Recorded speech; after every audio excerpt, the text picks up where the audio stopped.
haven't seen you in a while, Felicia. I know. You look beautiful and shit. What's going on? You must be happy because you're wearing a color. A purple. A purple. I haven't seen it brings a different energy, a different yeah. patois, a mad flavor. You know what I'm saying? Yeah. Sometimes you got to keep them fucking running.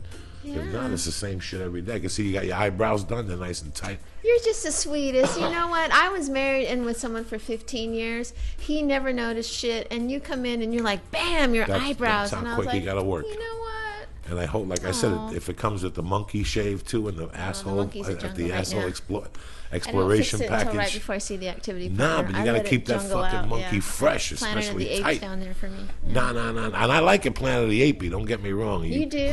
Or you take those undies like off the 70s, the 1870s. And it's all uneven. You know, sometimes it gets uneven, like the left labia grows more hair because you got kicked there in kickball or something like that. So you got I like when it's all fucked up. It looks like a black dude's afro when he comes out of the pool. You know what I'm saying? It's all fucked up. Gaddafi's hiding underneath it. By the way, soldiers are dragging him out. We've gotten hundreds of emails on the fucking Ralphie May thing. Oh, I know. You did a great job, Felicia. I listened to it. You did a good job. No, you did it because you guided him into this fucking. You kept him in check, but he was great. He fucking dropped it how it was. Yeah, that's pretty. You know, I cried 2 or 3 times when I heard the podcast. And it was great. And that's it, Felicia. You know, 7 days. At this time next week, they'll be fucking stitching me up. I'll be cursing at a doctor telling him to suck my dick. Please don't talk about it because I don't want you to faint. And no, I'm okay. Listen, the fainting went down yesterday. But the thing about me is I'm a man's man. I went prepared. I brought a soda with me yesterday. I brought a fireball. I also brought a backup pair of underwear. That's a real fucking champion just in case. Terry had to carry them in her pocketbook. You think I'm kidding you? She's like, why do I have... On the way home, she goes, take these motherfuckers out of my pocketbook. I don't want somebody going in my purse and seeing underwear in my fucking pocketbook. You, I bet, have some big-ass underwear. Oh, they're fucking huge and shit. Big-ass pocketbook. So yesterday, I took the fucking needle. Like I was all fucked up about it, but the night before, I slept like a baby. And there's nothing you could do. Let's be honest. The last 2 times, the same lady took it out. It didn't hurt at all. I laid back. She came in. I put Santana on. Oh, you come over. For some reason, it's anti-faint music. The drums keep you fucking alive. They put the needle in my arm. I didn't even feel it. I didn't even know what was going on until she folded my arm. I popped up. I sat up. I took a sip of the fucking Coca-Cola, and that kicked it in. Next thing you know, I started sweating profusely from every orifice in my body. I laid back. There was a little girl typing. I go, can you tell me how to put this fucking thing back? Because I had to lay back, and I just sweat all over that thing for about 10 minutes. And I got up and went and got my chest x-rays like a fucking soldier. And that was it. That's my physical. Today I had to go to the pre-op talk, like the strategy talk. They put the knee up on a film, and they show you where they're going to cut into it. Yeah. You can't eat 8 hours before you fucking go in there. It's scary when you get an operation. It's scary. They're going to hit me with an epidural block. They're going to put a tube up my fucking nose. Yeah, you know. But you're not dwelling. Huh? You're not dwelling on it. No, I had to think about it and break it down, but I'm all right. At this point, listen, you go in there and you just turn your head like you're getting fucking raped or something. I don't fucking know. That's what I do. When I go to the dentist and shit, I just turn my head and what are you going to do? You know what I'm saying? I know. I've been raped turning my head. I get it. What are you going to do? But you know what? We're back, bitches. Being the Beast podcast, cocksuckers. Felicia Michaels. Joey Diaz. You sexy, sexy motherfucker. Look at those jeans. Oh, you're that just monkey's the all tight at 60 degrees. It don't even have there. sweat in there. I have to get new jeans. You bad motherfucker. You went to Chicago this week. Unbelievable. The city, the show, the fucking, the UFC was kind of boring. The undercard was great. Oh, really? But the power of the fucking podcast is getting stronger and stronger. It's bringing fucking people to a new level. Like, it brings out the creepy in people. Oh, like, if Charles Bronson would have had a podcast when I was growing up, I would have definitely sucked his dick. He would have had me. Charles Bronson, Michael Jackson, because it's weird. Now you're talking to the people. James Coburn. Now you're talking to the people. That's a big reveal. Now you're talking to the people, and they're talking to you, and they basically know you. We sit here every week and do a reveal, you know what I'm saying? So they know you. When people sit and talk to you, I don't know how many times people came over and we were talking and somebody else came and all of a sudden the people would say to me, it's so weird standing next to you. I listen to your voice in my fucking cubicle. Or I listen to your voice in my car. It's so weird to stand next to you and hear your voice, you know? So it really makes people fucking, I love it. I love it. We have a little network of people. People were asking for your little blonde ass and shit. People were making disgusting gestures and what things they would do to you. So you got to do this. You got to do this fucking little. You got to do this little playmate fucking count. You gotta fucking put it together here. We gotta take some pictures of it. That would just be a sad little experience. Come on, though. People want to whack off the fucking Beauty and the Beast. This, I'll put a thong on, run through the wilderness. Natalie can take pictures of us. I'll do it with sketches. Just have one person come in and sketch me when it's really dark. I'll do it that way. All right, whatever you want to do. But I'll tell you what we got going on this week. We got one of my fucking main men. I've known this guy since I came to Los Angeles, California. It don't fucking matter how I met him. I love him. We worked last week in Chicago. He had his little fucking, little Momo. What's his name? Little hobo. Little hobo. Give it up for Mr. Duncan motherfucking Trussell, people. Woo! Oh, Hi. shit. Hi, buddy. Man, I gotta tell you, I would pay a lot of money to watch you suck Charles Bronson's dick. Well, I liked him, but there was no way I could communicate with him in the old days. What were we going to do? Write a letter to Warner Brothers? They had people, they paid to write letters or read the letters, then they'd bust me out as a young kid. You couldn't do that then. Today, you're in touch with people. Yep. You're really in touch with people, and if you really want to dig into their head, you're in touch with their emotions. You go on their webpage. But I've finally seen it this week. Yeah. And it was weird, but it also felt good at the same time. It's weird and good. I mean, it's exciting as hell, but you just have to start thinking statistics. There's a certain percentage of the population that are sociopaths, so there's a certain percentage of the population that are schizophrenics, and so the wider your audience gets, the higher the likelihood is that of those people listening, a few of them are going to be in their trailer just sharpening a knife and just sort of having crazy fantasies about you and thinking weird shit. That's where it gets kind of creepy, because in all of human history, there's never been a time where people had this much of a relationship with their fans. So they start knowing really deep shit about you. They start really understanding you. Their relationship becomes one not really of a fan, but more like a friend. They know the same things about you that your friends know about you. And that's great 99.9% of the time. But for that one Hannibal Lecter, think of fucking Black Sabbath, right? Was it Black Sabbath, the one where the guy killed himself? Was it which band was it? Remember when the backwards record thing started? Right, Judas Priest. Priest. Remember when that shit went down? Court. Right. Yeah, it's that one loon, that one freak who thinks that you're sending secret messages to them or that you're transmitting secret info. That's one of the primary symptoms of schizophrenia. You know that, right? Oh, really? Yeah, schizophrenics start thinking that the radio is giving them special information, or that when they turn on the TV, Nancy Grace is telling them to do shit, That's what happens. It's like the guy that killed Lennon. He was hearing dog. A dog was telling him. I think that's Son of Sam. Yeah, Son of Sam. I'm sorry. Son One of of those Sam motherfuckers. The dog was telling him to kill dog is people. barking in the yard and shit. You're hearing messages. That's pretty exactly deep. it. You start thinking you're hearing messages, and the next thing you know, you're thinking, man, Joey Diaz wants me to come to him. He's calling to me. And then they come to you and they think you're their master. They think that maybe they think you're Satan. Maybe who knows? Who knows what they get in there? Why do schizophrenics always got to have negative obsessions? Maybe there's some that just you never hear about the schizophrenics that are obsessive and think things are communicating with them, but it's all positive stuff. Well, those are the ones who turn into those are the ones who start religions. Those are the ones who start cults and start religions because they think their God's talking to them. Right. I mean, they also become politicians. I mean, there's nothing that freaks me out more than when I hear a politician talk about how, they're in communication with God. God wants them to be president, or God wants this, or God. That's spooky. Yeah, that is weird. Because they are not in communication with God. They're not. There's no God talking to them. No God was like, Michelle Bachmann, go into the world and become president. That didn't happen. Oh my God. That doesn't happen. That's just a narcissist who thinks that the creator of imagine the creator of the universe, the creator of all life, the creator of time, the creator of everything under the sun, of all the little monkeys on planet Earth, decides to call up Michelle Bachmann. That's who the creator of the universe wants to be, the divine representative. Michelle Bachmann, a homophobic cunt. Can you imagine that? It's fucking ridiculous. It's absurd. It's absurd.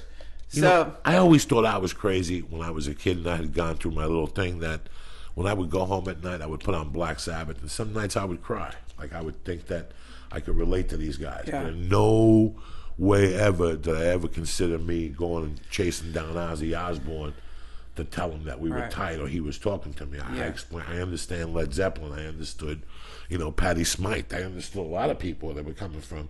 But I didn't feel at no time that it made me feel good. It soothed my pain for the moment. Sure. At no time and I did a lot of drugs back then. And if anybody had a hole in their soul to be attracted to something like that, it was me. It's so weird how I see this now, and I'm like, holy shit, this is a weird thing for a kid. Yeah. This is just... But I like it. I like that Felicia and I have been doing this for 18 months, and you've been doing a podcast. I like all this shit. We do Joe's podcast. We do all this stuff. And people get to know who the fuck we are. I got sick and tired of doing a show and 50 people running out. Yeah. I really got sick and tired of people coming up to me every 3 weeks and going, you know what? I watched you in some movie and you were funny, and now I come here and it was vile and disgusting and vulgar. I'm like, fuck you, bitch. You know what I'm saying? I got sick of that. A part of me really got sick of that. Yep. I've worked with Joe for years. You've known Joe for years. And there was a time when, people watch him on Fear Factor and they think he's a sweetheart. They come down. I remember when he was on news radio, we were in Miami with Chris, the kid, the real cool kid that writes in town. And some lady girl up to him and said, "You're very funny to Chris." And she goes, "I like you, but you're homophobic," and started calling him a bunch of names. And Joe's like, "What did you expect?" And she's like, "I wanted Joe Girardi." Yeah. When you're like, "Are you fucking crazy? That's a character on a television show." Yeah. But with the podcast, we eliminate the middleman. This is what we were talking about in the hotel lobby the other day, that I got sick and tired of that. So I don't mind talking about, hey, listen, I'd rather put it out than somebody come to me and say, "Hey, I bumped into a high school friend of yours and he said you robbed something when you were in high school." Fucking put it out there. It was 30 years ago. If the cops are going to come get me, this ain't coke case, bitch. That's only on CBS on Sunday nights. They ain't digging up 30 witnesses and doing paperwork. That's on CBS to scare Joe Mo. You can't fucking scare Mike Flavor, you know what I'm saying? Yeah. Unless you got the tape, bitch, or the body and the footage. You won't come to me when I got a neighbor who seen you crawl in a window, because I'll knock that fucking case right out of the loop. You follow me? Mm-hmm. So you put it out there. You put out what happened and how you felt and what you learned from it, and it's great. And now people either don't come fucking see me, walk right past, or I don't give a fuck. I didn't want to see you anyway. Yeah, it's the best, man. I remember going out with Rogan before the podcast, and I can remember, standing and watching the audience, and there'd be a lot of it's, comedy fans who know he's a brilliant stand-up, but then there'd be like two geriatrics sitting there, and like he's talking about pushing your cock around in a wheelbarrow or something, and their faces are just are like so sad, and they seem, you would see people who seem legitimately hurt or damaged, like. Isn't that the weird thing about being a comedian? We don't get offended. It's very hard for us to get offended. So whenever you see someone who's like actually offended by an idea, it's almost like getting to see a rare monkey or something. Oh, I had that once when I was working in New York, and they used to do comedy in the park. And this lady came up to me, and this is years ago, and I used to do it because I was born on the day John F. Kennedy died. And I made this joke about it, and I used to do it for years. But she came up to me, this old lady, and she's like, "I'm very offended. That was so disrespectful." But that was one time where I was like, I bet if I was her, I would feel that way. She lived through that, and you know what I mean. Like sometimes, when that does happen, you feel sad. Like, oh, I didn't mean to do that. Well, but you're talking about it's like a world that we paint pictures. It's just ideas. We bring ideas. Right. They're phantoms. They're not real. We bring these things into the world, and they're just like, it's like when somebody who makes balloon animals or something. That's not a real. When someone makes a balloon tiger, that's not a dangerous tiger. That's just a balloon. No one's going to people who make a balloon tiger and saying, "Oh, that tiger frightened me. Why are you making tigers? It's terrifying." But if you get on stage, it's the same thing when you're talking. When you're coming up with these ideas, these aren't real ideas. These are just phantasmal things. So it's very fun. I just got a Facebook message from someone who's like, "I don't know why. I don't I don't understand why you guys are friends with Brian Redband, because he called. Why did he come up with the name Death Squad? Do you know what a Death Squad is? Are you aware of what a Death Squad is? So there's a link to a Wikipedia Death Squad, what a Death Squad is, which is like, I guess dictators would send groups of people into villages to execute people. But it's like, clearly, we're not a death squad. Like, we're not going into villages in third world countries and shooting babies in the back of the head.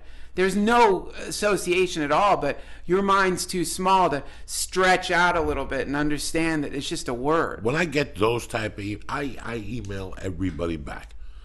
But when I get something like that, not only do I delete it, I block that motherfucker and all his friends. Yeah. Like, if we got a connection, because I don't want that. You got too much fucking time on your hands. That's what you're telling me. You sat there and go, I like Duncan, I like Joey, I kind of like Brian, but Death Squad? Oh my God, let me Wikipedia that. Oh my God, how can they associate themselves with this? Have you heard our fucking material guy? Yeah. Do you think I'm worried about a fucking nickname, Death Squad? I mean, that's what killed me. You worked at the store, and there was a time when I would go in there once a month, a manager would giggle and hand me a fucking envelope. Yeah. With a hate mail. Those are the best. Yeah. At the comedy store. Yeah. I got some of those. When I People was who at the comedy came store a long time from ago. Indiana, Best. went there, went all the way back to Indiana, and I love Indiana, don't get me wrong, I'm just using Indiana as an example, and wrote me a letter once they got back to Indiana. So you carried that anger with you. 3 hours on a plane. This is when I used to look at it. And at first, the first 3 or 4, I read them and went home and changed my material a little bit and looked at it from his point of view. And then one day I said, fuck this shit. This is bullshit. This guy, the worst one I ever got was from a guy in Akron, Ohio, which just destroyed me. I don't know what joke or what reference I made. He wrote back a month later. And it wasn't just a page. It was one of those 9-pagers where he sat down and fucking outlined the letter before. There was a term paper. And I felt bad for him. Like, I even went and lit a fucking candle for him. Because you took that anger all the way back, 3 hours back to your hometown to write the letter. Right. Over a word I had used on stage or a joke. I think it was, you know what the joke was about? He was black, and I made a joke about Ike Turner. Beaten up when he did the press conference. Oh, yeah. After he got very angry, Ike Turner, which is a true story. He got very angry at Tina Turner publishing What's Love Got to Do With It in 84, 85. So he wrote a memoir, and he finally got it done in 94. And a girl was a publicity, and she told me, she goes, we're doing Ike Turner, he's having a press conference. Well, a week later, I seen the girl, and she was like, he was late 4 hours. The car had to pick him up in Harlem. Crack was in the car. I'm sure. You know, he got. But the faux pas was somebody asked him, "Was the book real?" And he goes, "I never beat the bitch. I just punched in the face a couple times." That is hilarious. And I made a joke on stage, and he went home. Yeah. He even contacted like a black governor or a committee man over that joke. Wow. Like, it was that deep. Yeah. I didn't say a bad word or nothing. I never got it. Well, you're dealing with, like a really great comedian. I remember going to see, George Carlin. And what happens is, when you go to see a really good comedian, all of a sudden you realize, oh, this is more than just, laughter. Holy shit, this is a lot more than just laughter. And then all of a sudden, a good comedian starts fucking with your subjective reality and starts deconstructing things that up until that point you'd never even considered. You'd always thought they were real. And so that, for some people, is an identity threat. And so I guess they get afraid because their world starts crumbling. Like when I saw Carlin, and he starts off with some kind of like hacky jokes, kind of like, I remember thinking like, oh man, where's the evil, black necromancer that I thought George Carlin was. This is like these shit jokes. This is terrible. Then all of a sudden, he's talking about his dying wife's cancer screams, and then he's like, he's breaking down religion, and you can look through the audience, and you see some people, and they have just been dragged into the deepest water. Their worlds are crumbling inside their heads, and it's beautiful. I love it. It's beautiful to see, and because that's the best gift you can give somebody. It's the greatest thing you can give them is to, destroy the parts of their identity that are based on falsehood and bullshit. And a good comedian will do that while making you laugh. Because that's the thing. It's like poison that tastes really good, you know, poison to the ego, not poison, not bad poison, you know. But so that's what a really good comedian does. So when you're, you know, talking about Ike Turner or whatever, all of a sudden someone, I mean, imagine these squares, imagine their lives and their little fucking living rooms with their fucking mantle and their fan. Maybe there's a trophy room that their kid has or whatever. They come out to Hollywood and all of a sudden they're getting molested. You're fucking their brain. You're just grabbing their brain. Your mouth fucking their brain. Like in the porn with a slobber, when the girl starts slobbering and she's weeping. You're doing that to their brains and they can't get out. So they drive home after a psychic mouth fucking, and all they can do is go back and write a letter. That's the only recourse they have. Okay, speaking of mouth fucking, yes. Do you remember one of the times I took my dick out at the Comedy Store? How Yes. much chaos it would cause? Yeah. And it would cause chaos against the most fucked up people Yeah. ever. And one night I went to the store and it was like a rambunctious Friday night in the original room. You guys know exactly what I'm talking about. Where it's 9:45 and they're already off their rockers. Yeah. There's 60 more people than usual. Yeah. And the lights are flickering, you know, zzz, zzz. You walk up there, the energy's burning, and all of a sudden there's two fallouts and they make you go up there. The comic before me was Bobby Lee. And some hot fucking girl went up there and threatened Bobby Lee's dick, or he's Japanese, he doesn't have a big dick, something just obscene that I had never witnessed before in my life. I was in the back, you know, even as a comic, I had never seen that. And all of a sudden, Rogan had to follow the thing, and she kept yelling at Rogan. And one thing led to another, and they're going back and forth. And the chick is hot, but she's a lesbian with another girl. So he gets off, and I got to follow him. And I go up there, and I got nowhere to go. And she's like, hey, chubby, or whatever the fuck, fat baby, whatever the fuck, you know. Yeah. So I said, listen, why don't you just shut the fuck up? You interrupted me. If you're going to come up here and take off your pants, take off your pants. This bitch yells, I'll take off my pants, but you got to take out your dick. I'm dead. I got nowhere to go. She's hot. I go, get up here. The girl comes up, Felicia, opens her pants, drops her fucking pants. The pussy is a 12. Okay, it's neat. It's like yours right now. It's very neat with the line. She probably had a SWAT sticker on it. She had a piercing. The noodle was radiant and full of light. The light was hitting it perfectly. She put cream on it before she left the house. And I'm sitting there mummified. But this is where it gets better. I look to the side, and there's Bobby Lee and Rogan and a bunch of other comedians, and the people are running in. There's no doorman. So people know that there's trouble going on. So now I'm sitting there and I got nowhere to go, and I just pop out my helmet. And the place goes bananas, you know, and they're throwing money up at the stage, and she's looking for it, but I'm knocking the 20s off because I was like 18 away from 20, you know what I'm saying? Yeah. On those Friday nights when you get up there, I got $3, I'm 17 away from 20. And I remember how much chaos it caused, like amongst the weirdest people. And it wasn't women. It would be guys that would complain, like a week later. Oh, really? Guy comedians would say something to me. Yeah. And I learned a lot from that. Like, I don't know how. It was just really, that was one of my lessons about L.A. and what's politically correct and impolitically and how people react towards you. And, Yep. you know, it's Wow, really I'm surprised weird. people got upset by that. Yeah. At the comedy Well, store. people haven't you got these fucking you got real comedians who understand that it's pure chaos. You're a disciple of chaos. You're channeling chaos energy, and that's what it is. And then you've got these bullshit artists who have all these fucking rules. So they have this idea, oh, no, this is what stand-up comedy's like. Here's how it should work. And never in a million years would you ever, on the original room stage that has been graced by the likes of Robin Williams and Richard Pryor, to see Joey Diaz pull his genitals out on that stage. It is blasphemy. You know, there's people like that who are just fucking squares and they don't understand. They're just fucking cowards, and they're afraid of, you know, the moments that I think comedy's all about, which is where people transcend the narrow boundaries of society and fucking rise above it. It doesn't happen all the time, but it never happens in the same way. You know, it's at that moment, and that especially happens in the OR. Oh, after 11 o'clock, your heart goes Satan somewhere comes else. in. Satan After comes in. 11 o'clock, we were discussing this, how Yeah. I became a comedian because after midnight at the store, I have no reason to ever be insecure again about comedy. Ever. Right. Ever. I could look you in the eye and say, I'm a comedian. Why? Because you did this? No.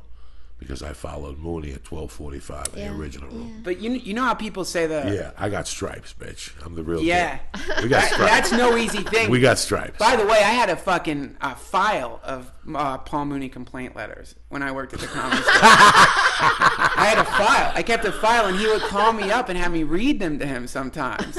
He loved them. He's like, oh, this is wonderful. Oh, this is great. How much did you learn from him?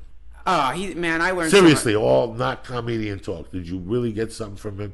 You know, are you kidding? I think about him once a fucking week. You know, and I That laugh guy's about him. so incredible, man. The first thing I learned from one thing I learned from him is I remember he got off stage. He crushed, of course, and I said to him, that was really, really great. And his response was, "Oh, I know. Isn't it wonderful? Isn't it I'm getting tears in my eyes. Just thinking about it, I'm getting That tears in level my of eyes. confidence. He didn't do the oh, thank you so much. Oh, I really appreciate. He's like, oh, I know, it's great, isn't it? It is just the best. I love that. That level of confidence is so beautiful. Yeah. You know, he's awesome, man. And the best is when you can make Paul Mooney laugh. You're like, for 2 weeks afterwards, I can't believe I made Paul Mooney laugh. Forget it. Oh, and you know the other thing he said to me? Here's the other thing he said to me. He was talking about somebody who had just gotten on a show or was about to get on a show, and he's like, oh, yes, they decided to like him. It has nothing to do with you. They just decide that they like you. That's what it is. And then the other thing he said, you know, like the idea is like when people start getting hot, it just becomes like a consensus among, I suppose, the industry. That like, oh yeah, this guy's in. Let's give this person work. And then the best thing he said was something about, he was talking about it, you know, the industry. He said something like, I have seen the scales of the dragon. I've seen it. The scales of the dragon. Like, what the fuck? Scales of the dragon. That's incredible. Has. You know, the album Race really fucked with me for a long time. What's that? He's got an album called Race. Yeah. That really fucked with me for a long time. Like, he must have taped it right when the OJ thing was on fire. Like, he decided to go into a place and bring a tape recorder one night, and it became this album called Race. And it's a bunch of guys on the finish line, like 5 black guys and 1 white guy, something, you know, Paul Mooney-ish. And I remember listening to that and then walking into the store and seeing his name on the lineup and like having to sit the fuck down. Like, I'm gonna be 2 after this motherfucker tonight. Yeah. You know, what if? Yeah. What if? Like, just that.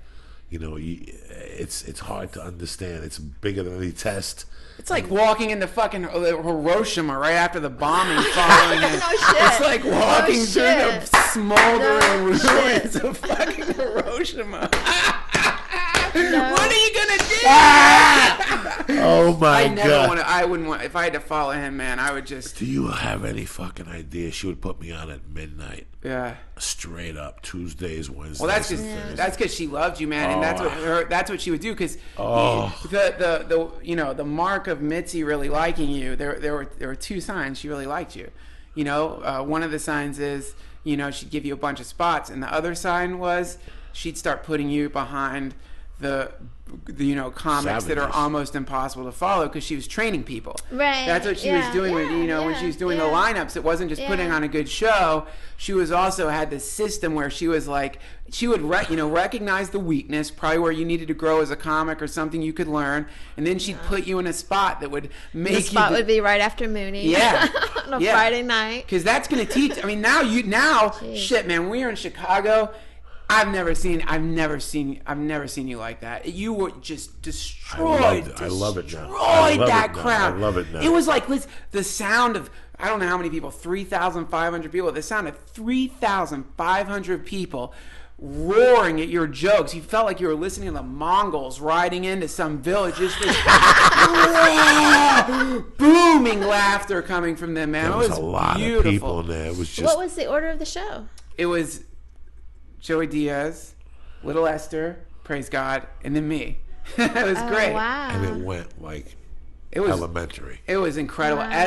Little Esther's hilarious. Little Esther Little just Esther's happened to be. funny. She just happened to be in Chicago with her parents, Yeah. visiting her parents, and she called Joe and wanted to come to the show, and then she came backstage and she goes, "You think I should go?" I mean, it was just the weirdest thing. And I'm like, "Listen, go up there and don't sweat it. Just be you. This is your home turf. Yeah. This is your backyard. You're not gonna bomb. Yeah. I'm gonna let them know. This is." And she went up there, and I could see her grow. Like, she went on stage as a little girl, but she came out like a woman, which wore off an hour later. Right. But do you follow what I'm saying to you? Yeah. You see it. When you see people grow from an experience right there. Yep. You know, it'll take 8 spots at the store for her to get what she got that night. That's right. And that's what I was most happiest about.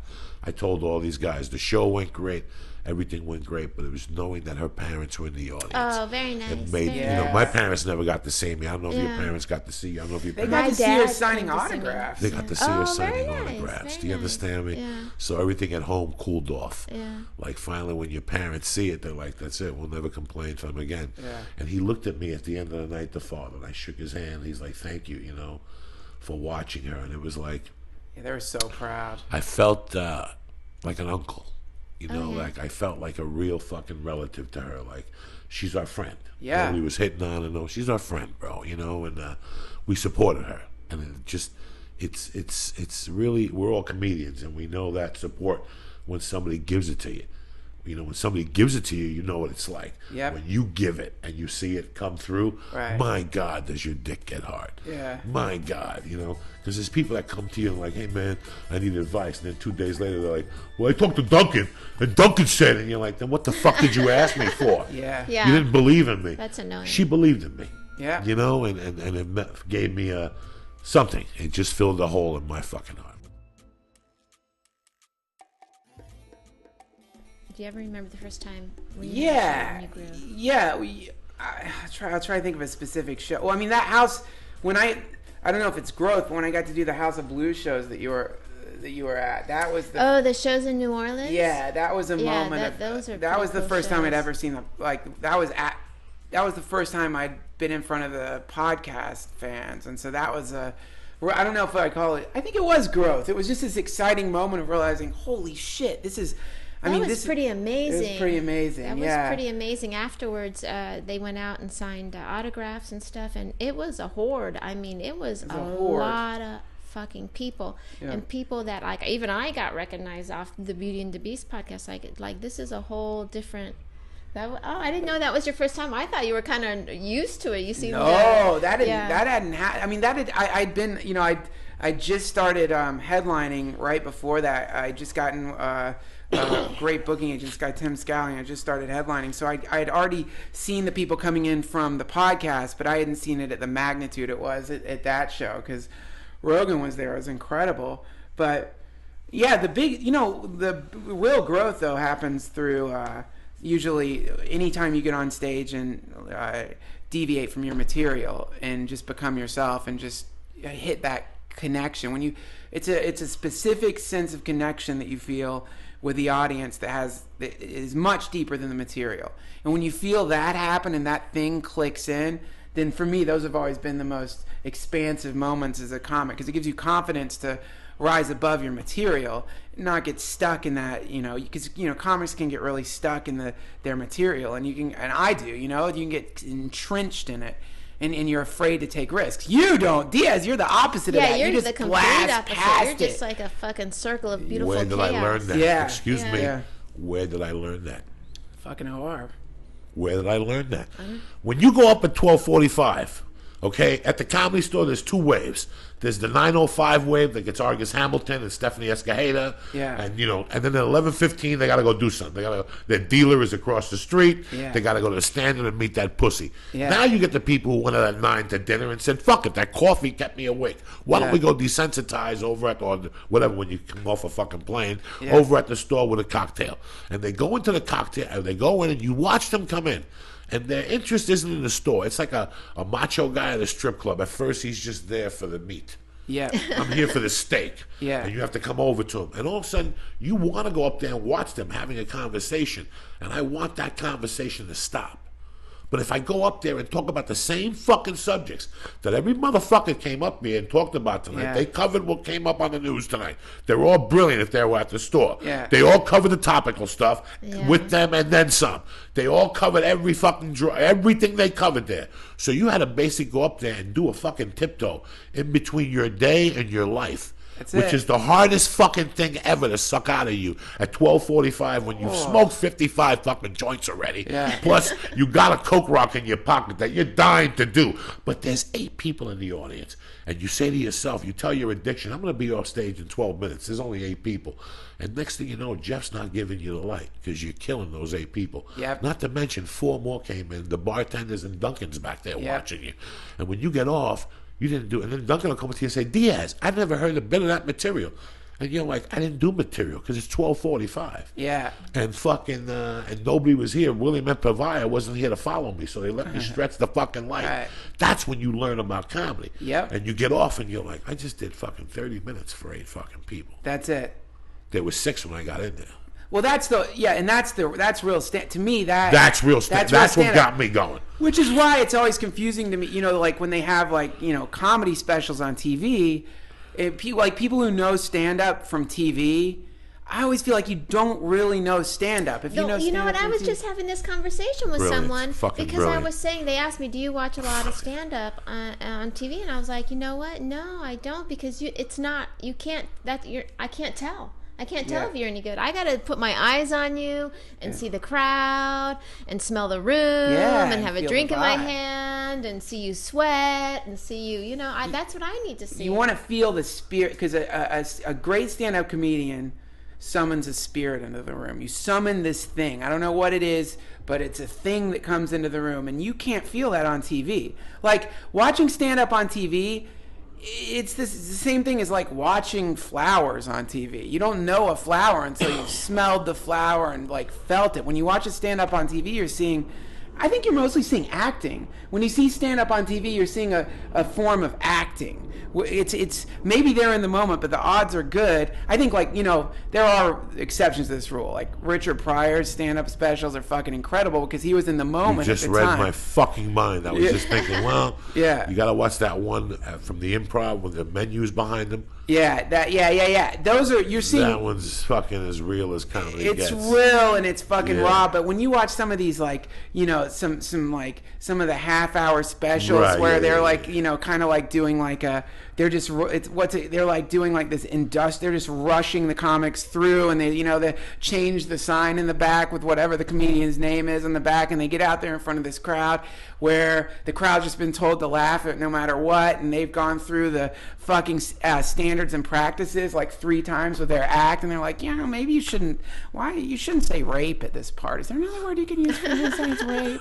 And so then the next thing you know, you're getting this watered down fucking automaton up there who's like terrified and just wants to do a good job and doesn't understand that the very act of getting on stage for your big comedy special and doing censored material is only going to hurt you. Because then people are going to see you and be like, well, I mean, it was pretty good, but it was kind of like watching a synthetic thing, or it's like watching like Lincoln at Disneyland go through like when you put a quarter in. It's like watching an automaton. So it's better if you want to see real stand-up, you've got to go to a club. Now, I find if I do have seen a comedian a lot, I can kind of watch them on TV because I kind of got it. You know what I mean? Yeah. But it's still not the same. You're still not going to get that moment when like fucking, I don't know what the moment is, but it just happens at a show, and it doesn't happen all the time, but it happens, and all of a sudden the comedian is now channeling channeling fucking the underworld. All of a sudden the underworld is rushing through the comedian. You're seeing like this comedian's possessed. Fucking Eddie Griffin. When you watch Eddie Griffin after a certain amount of time, I don't know who the fuck that is up there anymore. That's not Eddie Griffin. That's some kind of, he's being possessed by demons or something, and he's hypnotized the crowd, and he's throwing out just lies. He's throwing out things that are not historically accurate at all. I saw him, talk about, now the Buddha came from Japan. No, he didn't. What are you talking about? But the fucking audience is just enthralled, and they love it. And that moment, it's true. When he says it, it's totally fucking true. I saw Eddie Griffin once when he got done, when he'd really hit it. I saw it when I'd never seen this before. It's 2 a.m. He's held a crowd at he's held like 40 or 50 people there for maybe, I don't know, 4 hours, 4 yeah. hours, 3, 2 4 hours. hours. He gets done with his act. With The everyone else's audience material. sits there stunned. Do you think, really? I don't know. What do you Does think? he do that? I don't know. Think about it. I never heard that about him. Really? Yeah, I never heard that. Is that true? What's that? Do you think he uses other people's material? Yes, he's been accused of taking a little bit of Mooney and then apologizing. Rogan says a story that he did one of his jokes in front of him. He goes, I couldn't even get mad at him because it was Eddie Griffin. Yeah. I couldn't even get mad at him. Yeah. And then he told Joe, like the next night, Dan, I got carried away up there. You know what I'm saying, player? Crazy thing is, Duncan Trussell. What? I watched you go on stage at the Comedy Store, probably your first Oh, no. couple times, and that's when I really fell in love with you, because she would put you up like at 7, you know, like Yeah. she'd still be there, and those, you know, I'm pro and con about the Comedy Store, and I told you how I felt. Yep. But one of the things I'll never take out of my mind and our Sunday nights in there. Sunday nights was collection night. Sunday night was when everybody showed up. You had to pay the fucking piper. Yeah. You flew back from whatever hellhole you were in to share your story, and you always came by the store. Yeah. And I always hosted the late half, but I would come early and watch everybody. And I'll Yeah. never forget you going up there and putting on "Wish You Were Here" that time, and me going, "Where the fuck did this come from?" Like, Right. I couldn't. My head was gonna blow up watching him, because it was completely unconventional of what I had seen at the store before. I had seen prop acts, I had seen magicians, I had seen females, I had seen dirty comics, clean comics, world-class comics. But here was this kid that was completely different. He was funny, and everybody in the room was watching him, including the comics, Yeah. including Mitzi Shore, which is the hardest audience. Get him off! Get him off! She's so hard to perform in Get front him of. off! Oh. Yeah. And I fell in love with you because of your balls, your commitment. You know, you did my little hobo bit the other night, which I love. Yeah. And it always works because of your fucking commitment to it. Yeah. And people are sitting there going, what the fuck is he doing? But they get entranced, just like Eddie Griffin. Yeah. Because if you really look at a good stand-up, it's his commitment. Who gives a fuck about a date or what the fuck you're saying or a Right. name? If the commitment's there, you're not Yeah. even going to argue with him. That's you right. know what? He just told me Christmas was on January 1st. Yeah. Fuck! I didn't know that. You know what I'm saying? Yeah, it's so I didn't fucking know that. It's January fucking 1st. Christmas is on. What the fuck? I've been married for you for 12 years. You never fucking told me that. You know, that's what a good comedian does. He takes you into his living room of his fucking mind. Yep. How did you get in Yeah, for how did comedy? you get in? How was your what was your Oh, it's very strange. Did you start in Virginia, in North Carolina? No, here's what happened. I moved to LA. And for what reason? No, I was either going to move to New Orleans or LA because I thought there would be cool cities to live in. I just graduated from college. What college? Warren Wilson College in Swananoa, a liberal arts college. The girls wouldn't shave their legs. Right after I when I go like a year after leaving that college, I still found it odd that women shave their underarms. Like I thought it would seem strange when you'd see a girl without hair under her underarms because the girls there, if you were a girl at that college and you shaved your legs, you were ostracized.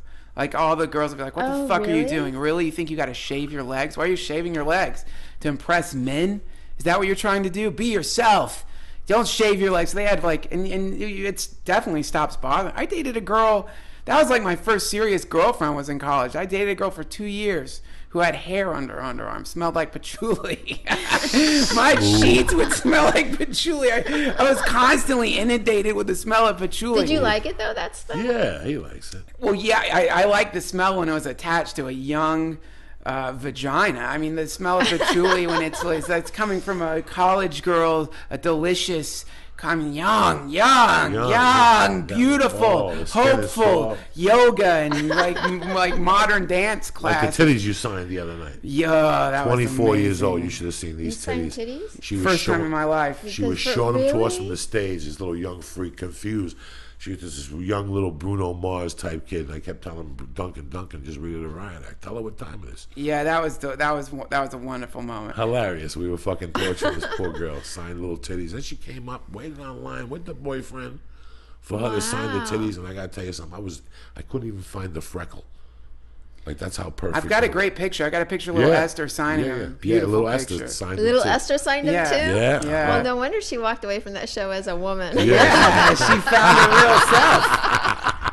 So what? Anyway, I moved to LA. I lived in Venice. My landlord was a crack addict, and like I'll tell you this. You'll like this. So, man, I didn't know anything. I just got out of a liberal arts college. I knew nothing, and so my landlord's a crack addict. I'm living in this back house behind a crack addict, and he had a crack addict friend who would come over. And this guy, I remember, came up to me and was like, "Hey, have you ever copped a rock?" And I didn't know what he meant, but I was trying to be cool because I wanted to impress him. I'm like, "Nah, no." I didn't hear him right. Cop a rock. Like, does he mean like music? Is he talking about rock music? I swear to God, I didn't know he meant fucking crack. And he's like, "Okay, come on, let's go." And so we pulled around. He, like, in Venice, it's like one street's okay, and then the next street you're in Watts or whatever. So we drive down some shitty street, pull in front of this house. I mean, by then I realized, oh man, this is a drug thing. I can't believe I didn't realize what this was. Stop the car. These black dudes come running out of the fucking house, screaming. I don't know, they're mad. I don't know what it is. They're like, "You motherfucker, what the fuck? Don't fucking come around." They come up to the car. He gives them cash. They throw fucking crack into the car. We drive back around, and yeah, that was like my first and only crack deal. But my landlord, being a junkie, started taking me to these underground LA raves and like really like fucking crazy shit. We were doing crazy shit at night, and so he scored a vial of LSD. And so for like one summer, I was just getting blasted on acid. I'd put it on Altoids, and like as much as I could take it, I would take it. Because if you have a vial laying around, it suddenly doesn't become like it doesn't become like a special occasion. Right. Like, I got to do laundry today. I'll take a couple of drops of acid. Sure. Yes, It's like a bag of Oreos, but Sure. times so a you're just million. constantly tripping, and it was a wonderful time, wonderful. But the money started running out. The money that I had started running out, so I had to get a job, and I ended up going up to the Comedy Store. I was just going through fucking West Hollywood looking for work at places I thought would be cool to work at. Knew nothing about the Comedy Store. I was walking by the Comedy Store, and I remember putting my hand on the building. I clearly remember this moment, and I thought, this would be a cool place to work. And so then I went into the building, fucking filled out a resume. I had a CD of prank calls. I'm so dumb. I'm like, I'm funny. This prank, listen to my prank calls. Like, that's going to get you a job. But they gave me a job on the phones. And I still wasn't thinking about being a comedian at the time, and then, of course, you start working there and be like, just do the open mic. What do you have to lose? It could be fun, and then I started doing like 3 minutes, and I still remember this moment. Fucking Freddie Soto, I was working in the cover booth, and Freddie Soto came in. And, when you're just new at the Comedy Store and you don't know anything about comedy, they're all funny. They were all funny to me. Every single comic seemed super funny. I thought they were all just fucking heroes for doing it, and I really thought Freddie Soto was funny. And I remember he walked by the cover booth, and I made some dumb joke to him. I was like, "Hey man," but I was real serious about it. Like, "Hey man, you are so funny. Would you ever want to fuck my sister? Would you fuck my sister?" And I was being real serious about it. Like, I really wanted him to fuck my sister. And he's like, for a moment, he like, "Really?" Because he like I had to. So I don't even have a sister. But he started laughing really hard at me, and then that was the first time I made a comedian laugh. I still remember. I was like, fuck, man, this is great. And then Freddie, I still remember this. We're pumping gas because I was driving. I got in the job as the runner. Freddie Soto had been the runner of the Comedy Store, and the runner of the Comedy Store, mostly you were just driving. I was a runner also. Oh, you were a runner? Me and you were runners. I was a runner with Oshak. Wow, that's fucking awesome, With man. Bob Freddie got me the job. Holy shit, Freddie man. started getting popular, and then I became a runner. Bob Oshak became a runner. Yeah, well, Freddie trained me to be the runner. Like, he came back in to train me to be the runner. So I was driving around the van with him, and like we went to a hardware store and the bank. Weird shit, man. Yeah. We stopped to go to the weird fucking groceries you get from Mitzi, like fucking Tongue sandwich. cow's tongue sandwich. Tongue sandwich. You had to buy a cow's tongue. Oh, get some cow's tongue. Fucking crazy. Yeah. But so I'm pumping gas, and I've been doing the open mic. I didn't know anything about stand up at all, but I was starting to think in widen the idea of what I might be able to do, and I was pumping gas, and he's like, "Duncan, dedicate yourself to stand up." He's like, "You're funny, and it's going to take a long time to learn to do it." He's like, but how long is it going to take if you go to graduate school? If you go to graduate school, how long are you going to have to be in graduate school? 5 years, 7 years? How long is it going to take? He's like, which do you want to do? Do you want to be a fucking, a psychologist or a doctor or some kind of, or what seems fun to you? Think about this life. This could be a really good life. And that moment, when shit like that happens and your mind just does that zoom in and time freezes and your fucking mind takes a picture of it, it's like frozen in my mind. The smell of the fucking gas, the fucking pump sticking out of the van, the fucking, just like Freddie standing there in that moment, I was like, yeah, I think I'm gonna try to do this. And that was pretty much the beginning of it. And was and that that's 98, 99? I don't know what year that was. When did you come out here? Do you remember? I don't remember, man. When did you graduate high school, college? You don't remember? Let's go home and look at the fucking. I gotta look at the fucking calendar, man. That's I don't know the amazing. exact. It's been about between 10 and 12 years or something like that. Yeah, it had to be, because I still remember walking up those stairs on a Sunday. Yeah. People bothering you. Hey, Mitzi said I could go up. Hey, are you gonna give me 10 minutes? Hey. And me going, hold on, and walking up, and the lights were different, and you were on stage, little hobo, and I'm like, wow, this is one of my favorite songs. Wish you were here. I haven't heard it, so that stopped me. Yeah. And then what you were doing, and I got sucked in after that, and I still remember us torturing John Caparulo that night. Like, that to me, you don't remember this about me going. John Caparulo is a comedian that's very popular now, and at the time he was very green and he was quiet. Yep. Very introverted, very quiet. You had to beat him to talk to him, and he was a sweet kid. And one night I'm like, let me break his balls. And I'm like, listen, you know why you're not getting spots? Because you got to pay a vig to Duncan Trussell. He's like, what are you talking about? Like, well, you didn't do. That's why you're not getting fucking spots. You got to give him $10. He's like, but I'm only making $15. That's the fucking deal. You got to give him $10. It's got to be there. And we're working him. Yeah. I'm like working him over and over. Like, from now on Fridays, people are going to give you money. You got to give it to the window. And then all of a sudden, Duncan walks right into the conversation. I'm like, oh, no. I either got to take him aside or he's going to play him. And Duncan fell right into it. Yeah. And Duncan's like, yeah, that's why you're not getting fucking spots. You got to pay me. I think I do this for fucking love of comedy. And we had him. And then finally, he's like, fuck you guys. And then we let him go. But that's the greatest, man. Those tricks that we play on each other, comics are brutal with pranks. Did I ever tell you the prank I pulled on Bobby Lee? No. This is like Bobby Lee called me up out of the blue, and when I went from runner to being the talent coordinator of the club. So Bobby Lee called me up out of the blue, and it was like kind of like by the way, Bobby Lee would always do awful shit to me, man. He'd fucking come into my office. Once he took a glass. He came to my office. He took a glass. He pissed in the glass right up to the very top, and then he put it on my desk and left. So now I have a glass of piss sitting on my desk. It's like filled up. Did you know exactly what it was when you walked in? Yeah, he'd come in and pull his pants down. He would molest you. I've been molested in the real way. Oh, he did it in front of you? Yeah, he molested. Oh, in front of you. Crazy, Bobby. He molested me. But I can remember. So he called up and he's like, "Hey, I'm getting a fax. I'm gonna get this fax. So just take the fax and give it to me." And he's kind of like abrupt and a little rude. And I thought, all right. Okay, I'll fucking take the fax. So I get this fax. The fax is from Mad TV. He's got to go to New York and do some kind of Mad TV event. And so what I did is and it has the, here's where you're getting picked up, here's where you're going, here's what's going to happen. So I took this fax and I added to the fax to make it look exactly like the fax another paragraph. And the paragraph said the limo is going to take you to, and I looked up this costume shop in New York. I found a real costume shop, and so it seemed authentic, so you would know it was real. This limo is going to take you to Al's costume shop, where you'll be given a size small bunny outfit that you're going to be expected to wear during this event. And then I added to it, and please refrain from no more drugs, Bobby, please. And I added that in there too. So he comes in and he gets the fucking fax, and he's like, he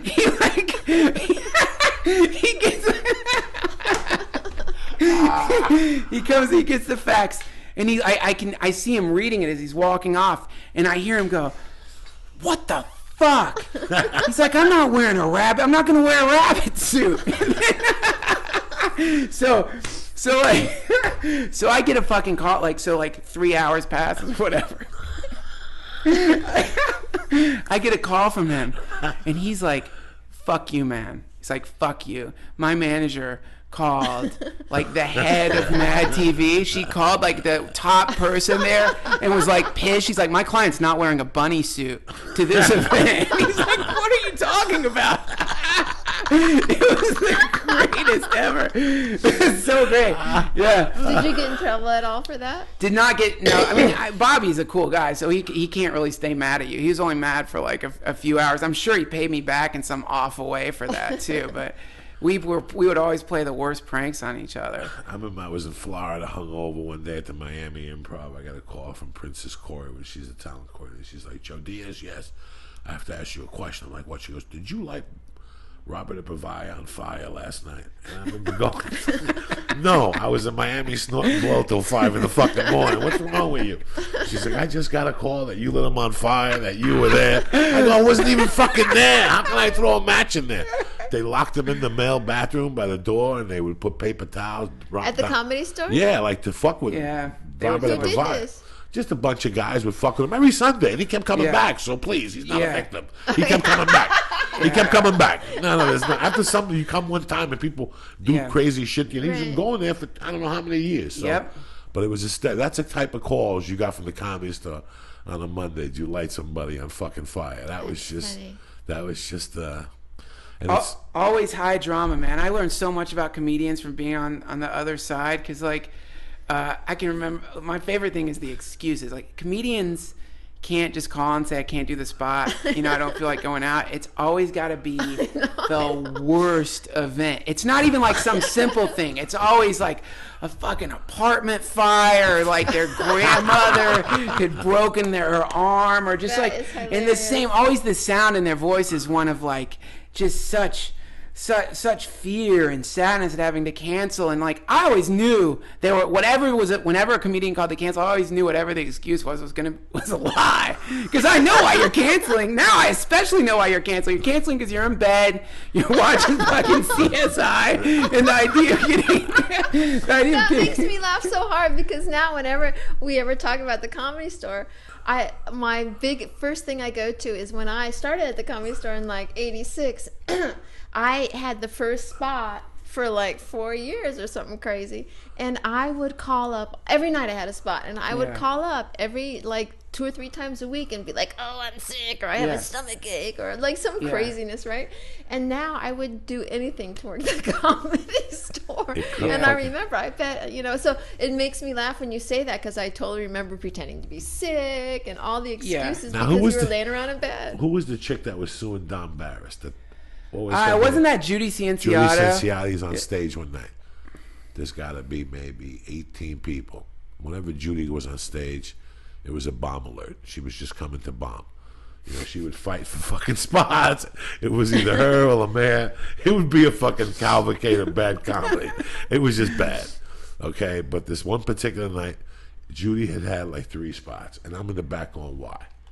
Like, I'm no judge, but this is just terrible. She's talking about New York and Carnegie Hall, and I'm just sitting there fucking dying. I can't take it no more. So I go up behind her, and I take a string, and I tie it around my dick, and I pull my pants down, and I go through the front bar, and I go to the back of the stage, and in between her jokes, I would just open the curtain, and they'd see my dick with the string, and I close the curtain.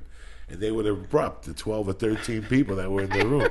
Judy had no idea. I'm sorry, no. You put a string on it? Yeah, you put a string around your dick, right? And you just play with it like a puppet. Like, you just pull it up and down like it's a puppet. So I would open the curtain and look at the people and go, and close the curtain. And she thought she was getting laughs. Yeah.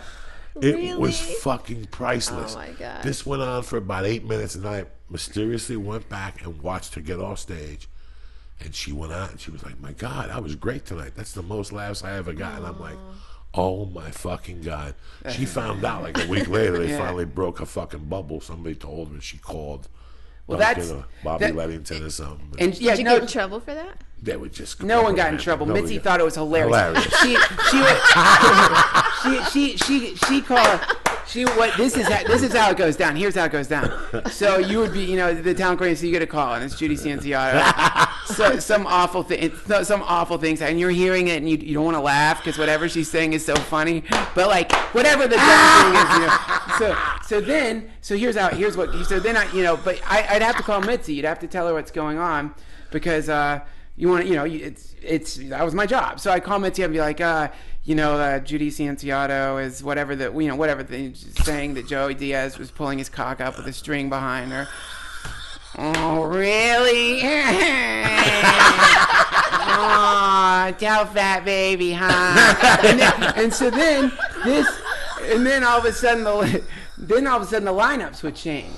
So now, whoever the person was, someone was complaining about, now that person's following Joey Diaz. Now, you know what I mean? Now Santiago is getting put in the lineup after Diaz, so that the torture can happen more.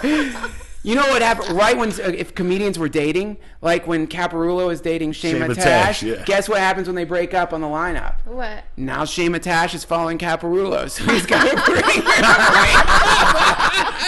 She thought it was funny. Mitzi's show was great like that. Yeah. She loved all that shit. She loved it. She was the puppet master behind the whole thing, man. She understood it all, and she thought, fucking remember the Peter Chin Don Barris endless fight? I can always remember Peter Chin calling me and being like, why does she do this? Why does she always put me after Don Barris? I don't understand. He's torturing me. But it's like, that's why, because that's why she thought that was funny. That night I hit Peter Chin with my car that night. You did? The night you mean the big fight? Big fight. He was running, and I'm pulling in, I remember that. Listen to music. What big fight was this? There was Don Barris and him were arguing. It started in the belly room, or it started somewhere. Yeah. And as he's making the turn, he's looking, going, fuck you, I'll never come here again. And boom, I just tapped him with the car. Oh, no. It's so bad. Peter Chin's a nice guy, but the Comedy Store functions as a kind of as its own organism, and it's got its own white blood cells. And if something gets in there that doesn't seem like it should belong, at least at the time, man, it would come from all angles. Like it was. That's the weird thing about stand-up comedy is it's got its own rules. It's got its own kind of legal system, and if something's wrong, then whatever that wrong thing is gets attacked in the most brutal ways. It can be really brutal to watch, and kind of sad in a way. It's very funny. I was telling you guys at dinner a few stories the other day. That night when I went upstairs, I thought about them. I'm like, they were pretty fucking violent shit. That somebody could have got hurt. I threw a bottle one night. I threw a couple punches. People could have got hurt. Yeah. My second night up there, I got into it in front of Mitzi Shaw with Steve, whatever his name is, the kid with the violin. Yeah. Greenstein? Yeah, second night. Are you serious? But she Greenstein? And she loved it. That was her dick got hard because I didn't back down. Let's go, yeah. bring him on, motherfucker. That she loved it because she her philosophy of comedy is that comedians should only be individuals. They should be rare. This is in my own words, but it's like when you go to the zoo, you don't want to see a fucking house cat. When you go to the zoo, you don't want to go and see a fucking dog, at the zoo. You want to see a deadly black adder or an elephant or a giraffe. So her idea was with the comedians that she's picking to go on stage, they had to be like pure individuals. So when people came to watch stand up there, in the best possible version of it would be that everyone they saw on stage wasn't just funny, but everyone they saw on stage was a complete, unique, self-actualized person that you would never generally run into in real life. That was the idea. So when comedians did shit like, like you getting in a fight with Steve Greenstein, I don't even know what that was, it says a lot about you, especially you doing it in front of her, because it says that you're not afraid to express the way you feel. And if you're afraid to express the way you feel, then you're probably not going to be a great comedian. If you know what I mean? If you're afraid to just honestly portray the way you feel in front of big crowds of people, then you're not really a comedian. You're just somebody who's pandering or trying to manipulate the crowd. That's why in the OR, there's that thing above the OR that says about the open mic, not to be funny for 3 minutes, but to be yourself. That was her whole thing. So if that's Pretty fucking brilliant. yeah, pretty fucking brilliant. Yeah.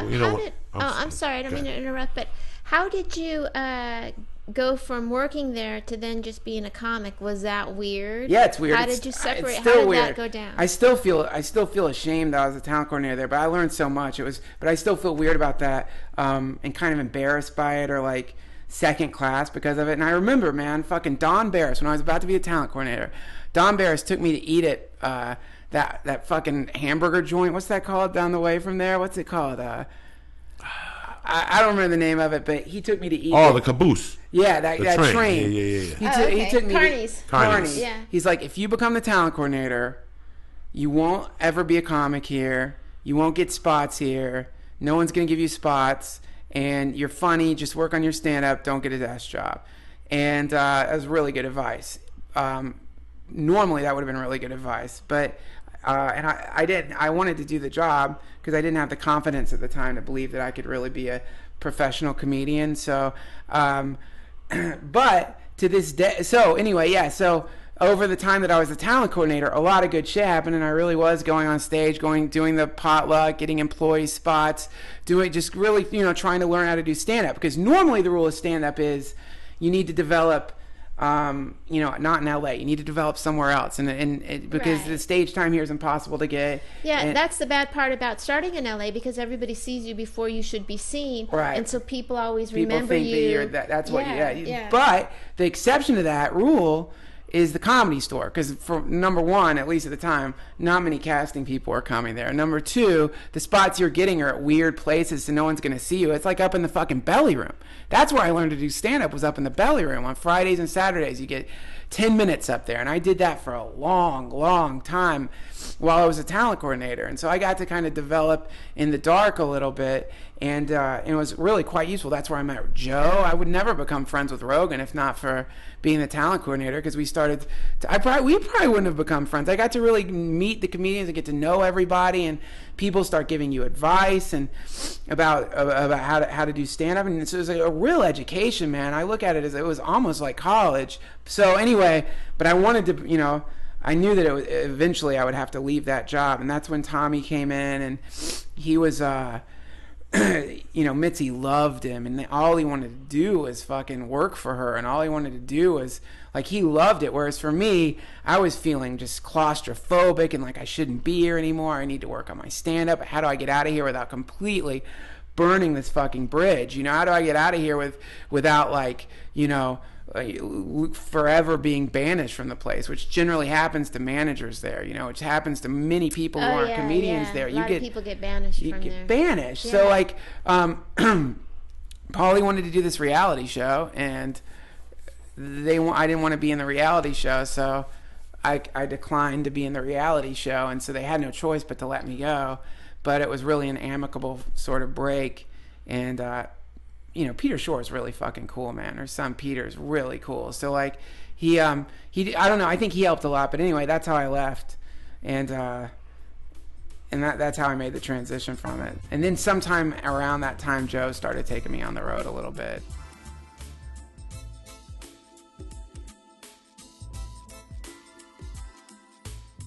You Beauty and the Beast fans, I just want to let you know, I want to give a shout out to our sponsors, the beautiful taintedvisionart.com. Go to their website.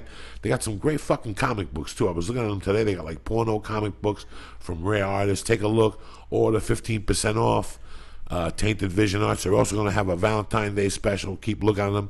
NOCC for all your medical marijuana needs. 4854 Lancashire. And also Divine Wellness right up the corner for the banana bread.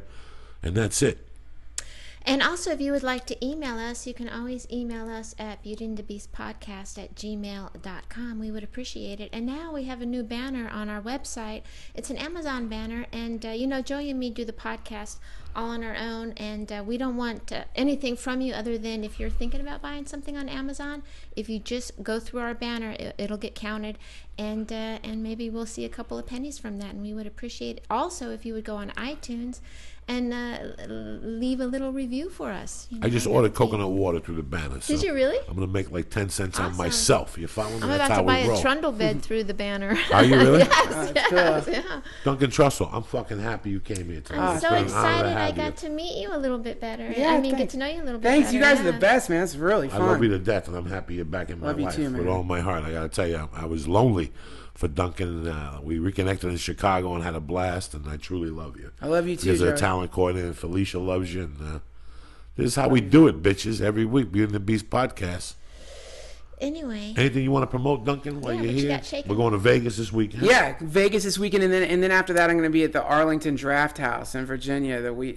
Not this weekend, but next weekend. So And come to that. And what's your Twitter account? Oh, Duncan Trussell, 2 S's, 2 L's. Follow this bad motherfucker. He always makes me laugh. where in Vegas are you going to be? House of Blues. This Right Friday, on. yeah. Oh, wonderful, wonderful. Yeah. So, any dates, Felicia?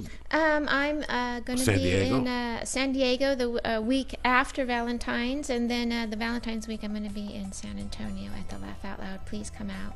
All right. So, we love you. Thank you, Duncan, again. I love you with all my heart. Thanks for Felicia, having you me. look beautiful as usual. You sexy motherfucker. And even though I'm having surgery, we're still having a podcast next week. So, Yes. stay black, bitches. We love you. Mwah. Throw a kiss, Duncan. Bye.